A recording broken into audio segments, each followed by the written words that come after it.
Hello fan, আসসালামু আলাইকুম। সবাইকে জুম্মা মোবারক। মসজিদের সামনে অনেক সেকেন্ড হ্যান্ড কাপড় চোপড়, হেডফোন, চার্জার অনেক কিছু বিক্রি করে। পুলিশে আসছে এর জন্য সবাই কাপড়গুলো সরাইতেছে। পুলিশে আসছিল এর জন্য সব দোকান পাঠাইছে। এখনকার একটা দোকান আছে গেঞ্জির, চুরি করে বিক্রি করতেছে কাপড় চোপড় সেকেন্ড হ্যান্ড। আপনাদের দেখা যাচ্ছে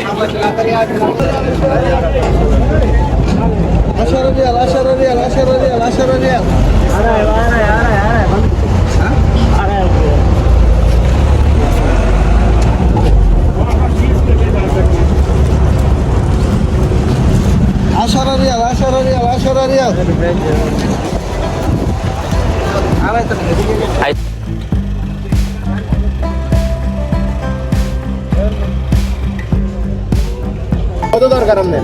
40 টাকা দরকার। আমি 20 টাকা দিলে 30 টাকা আমার 20 টাকা আলাদা দিলাম। এটা পরে দিল, পরে বুঝছেন? আমার নজরে খারাপ একটা লাগে না। হাইটে দেখি যাবি। হ্যাঁ, 50 রিয়াল।